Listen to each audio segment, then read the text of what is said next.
de ma vie jusqu'au samedi. Moi j'ai fait tout ce qu'on m'a dit. C'est vrai, j'ai jamais rien fait d'autre que de mettre un pas devant l'autre. Magid, vous êtes chanteur, auteur, écrivain et en plus citoyen engagé. Ça, c'est bien important, je pense, pour vous. Et puis aujourd'hui, vous êtes à Salon de Provence dans le cadre des activités pédagogiques Passerelles et partage. Vous avez tenu cet après-midi un atelier qui s'appelait Les mots ont la parole auprès des jeunes. Et puis ce soir, vous tiendrez une conférence, disons une lecture de certains extraits de vos œuvres et vous pourrez échanger avec le public salonnais.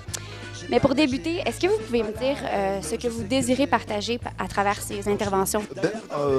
Je suis passionné par, je crois, les valeurs de liberté, de démocratie, valeurs républicaines,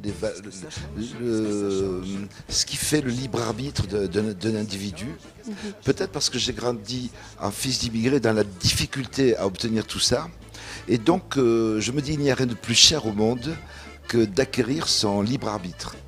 Et donc, c'est souvent des rencontres auprès de jeunes, souvent des jeunes de quartier, des enfants de l'immigration, et donc qui ont des itinéraires similaires aux miens. Et l'importance de leur dire, de leur expliquer qu'ils ont une place, l'importance d'être citoyen, de se sentir partie prenante de toutes ces valeurs-là. Vous êtes concerné en fait par la réalité des enfants d'immigrés. Parfois, vos textes traitent de la réalité d'un peuple aussi qui est divisé, disons-le, et des enjeux aussi auxquels font face les immigrés et leurs enfants. Est-ce que vous considérez être la voix parfois de ceux qui ne l'ont malheureusement pas? Oui, souvent je me dis ça. Je me dis, j'ai eu la chance d'avoir cette parole, la chance d'avoir un micro, des gens qui vous écoutent aussi. Oui, par la musique, d'avoir atteint une notoriété et je dirais même la chance d'avoir été entendu. Et donc des gens se disent, ce discours-là, nous l'aimons ce discours, le discours de la fraternité, français, étrangers, athées, chrétiens, musulmans. Comment est-ce que ça coexiste tout ça?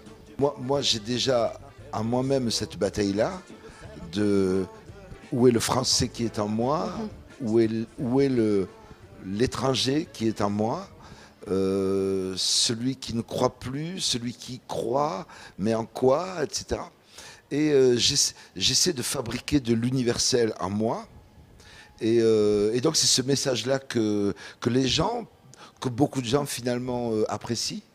Oui, nous avons des envies d'universalité.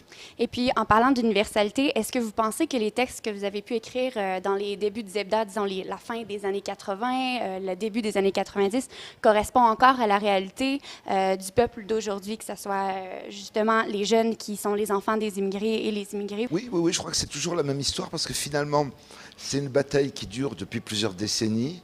Ou peut-être depuis beaucoup plus longtemps. Les peuples cherchent cette idée d'universalité et à mesure qu'ils avancent, il y a des difficultés qui se présentent. Je pense que l'idée d'universel, elle a...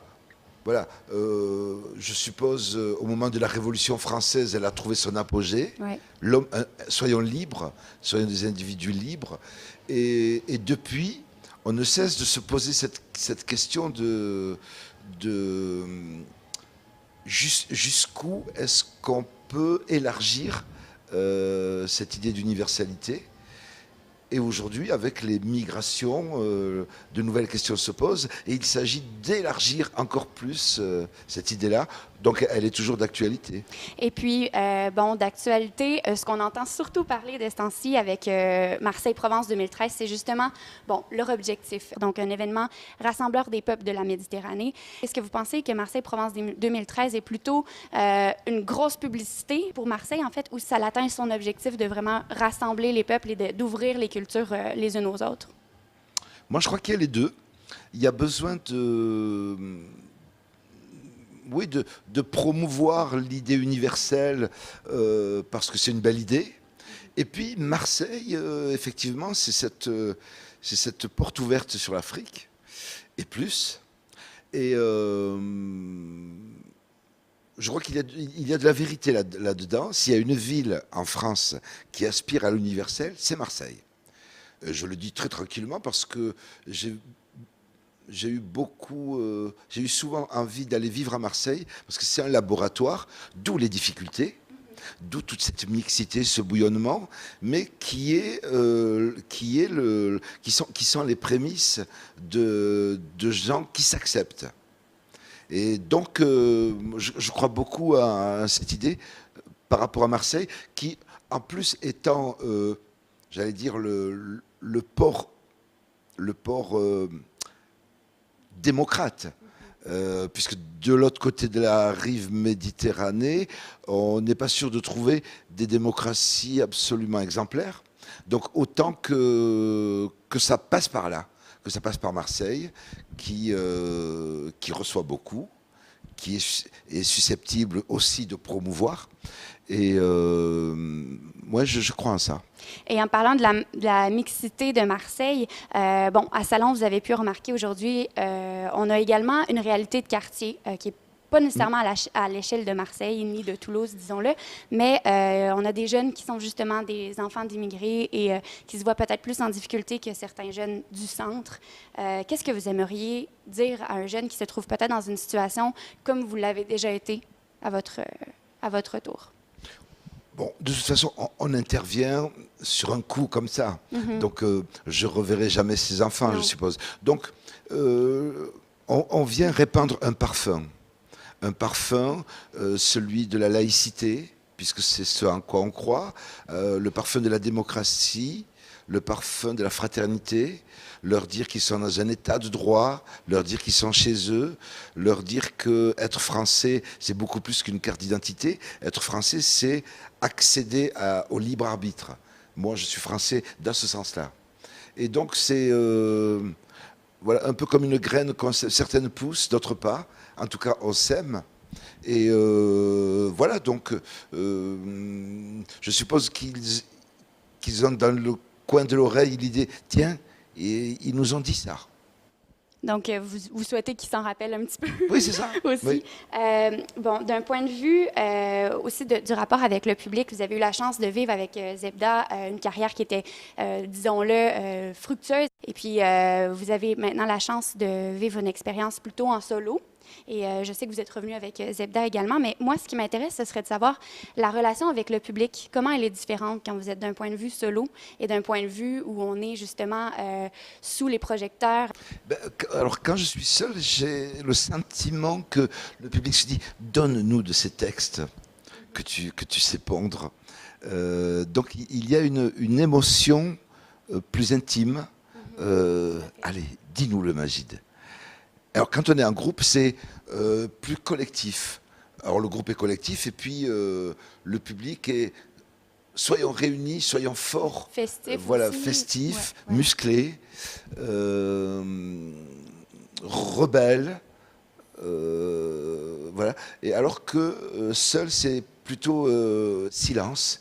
On s'assied et qu'est-ce que tu nous dis entre les mots? Et c'est comme quand on a envie de footing ou de s'asseoir. Donc, quand c'est moi, je propose qu'on s'assied. Quand c'est Zebda, on propose la position debout. Oui, debout, Ouais. les bras en l'air. Vous avez dit quelque chose d'intéressant, j'ai pu voir lors d'un de vos interviews. Vous dites que par la chanson, on peut créer un effet de groupe, on peut apporter la joie de vivre, mais c'est pas nécessairement comme ça qu'on change les choses. Est-ce que c'est pour ça, ou avec cette philosophie, que vous vous êtes impliqué d'un point de vue politique? Oui, oui, oui. Je pense qu'au début, quand on a commencé la musique, on s'était dit qu'on allait changer le monde. Oui, on veut tous faire ça. Oui, voilà. Donc on avait 18 ans et on va changer le monde. Voilà. On va dire que la fraternité est possible. Et puis les années passent et les chansons passent et le monde reste terrible, ensanglanté, nuageux. Et on se dit que bon, la chanson, c'est bien, mais elle est finalement qu'un accompagnement de la vie. Et que quand on croit en des idées politiques, il faut agir dans le réel. Et donc, ça nous a poussé à rentrer dans le réel pour voir si... pour se sentir mieux, parce que on a l'impression d'être en accord avec ses idées. Et voilà, et c'est vrai que la chanson, bon voilà, c'est pas avec des chansons qu'on change le monde, mais elles sont utiles. Oui, tout à fait. Est-ce que vous pensez que ça vous a nui, en fait, d'avoir des positions, en étant une personne publique, de prendre position sur certains sujets d'un point de vue politique, donc de vous associer vraiment avec une gauche ou de vouloir militer pour quelque chose? Est-ce que vous avez perdu des fans? Est-ce que vous avez perdu des amis? Oui, je pense qu'on gagne des amis, on en perd. Après, je ne me suis pas tellement posé la question parce que personnellement, j'avais besoin d'un engagement. C'était important. Oui, de dire, écoutez, moi je ne suis pas au centre, je ne suis pas à droite, je suis à gauche. Et donc j'ai envie que mes idées soient portées. Donc je vais soutenir des élus de gauche. Et si les gens n'aiment pas ça, eh ben, on les perdra. Mais moi, ça ne me pose pas de problème. Je suis un citoyen. Si je peux aider des valeurs de gauche, je ne vais pas me taire parce que je suis artiste. Et je considère d'ailleurs, moi, qu'un artiste ne l'est que s'il est engagé. Je ne sais pas ce que c'est qu'un artiste qui n'est pas engagé. S'il n'est pas engagé, c'est qu'il est de l'autre côté, quoi. De l'engagement. Donc, mon ennemi. Moi, quand quelqu'un me dit je suis apolitique, il est à droite. Alors, j'ai des musiciens, des amis qui se mettent en colère, mais je crois on est tous de quelque part. Certains peuvent le cacher. Moi, je n'essaie pas de le montrer forcément, mais s'il faut le montrer, moi, ça me paraît naturel, disons. Et puis, pour terminer, j'ai une petite curiosité. J'ai un petit défi à vous demander, en fait. S'il fallait que vous écriviez une chanson qui s'inspire de la France actuelle, vous pensez qu'elle parlerait de quoi? Si je devais écrire une chanson, ou si j'avais dû écrire une grande chanson de la France, ça aurait été Hexagone de Renaud. La chanson qui s'appelle Hexagone. Et elle parle de? Elle décrit la France. Elle décrit une France, voilà, de manière négative. C'est aussi pour la réveiller. Et alors que j'aime pas les chansons qui disent oh la France magnifique, ses montagnes et ses vallées, ses 400 fromages, Paris.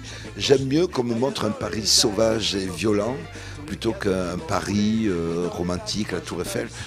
J'aime beaucoup la Tour Eiffel, mais on s'en fout. Donc j'aime ce qui provoque du désordre, parce que le désordre provoque de la réflexion, et tout ce qui nous amène à nous interroger, ça me paraît, même quand ça me dérange moi, ça me paraît intéressant. Bon, mais je vous remercie beaucoup. Eh ben, merci à vous. C'était un plaisir de vous avoir avec nous. Les mots m'écartaient des miens, et je sentais la solitude m'accueillir pas à pas pour un périple sans lendemain. Je sentais tous ces mots m'éloigner de l'enfance, mais tout autant de l'obscurité. Moi j'ai dit tout va s'arranger. Qu'est-ce que ça change? Qu'est-ce que ça change? Qu'est-ce que ça change? Rien. Qu'est-ce que ça change? Qu'est-ce que ça change? Qu'est-ce que ça change? Rien.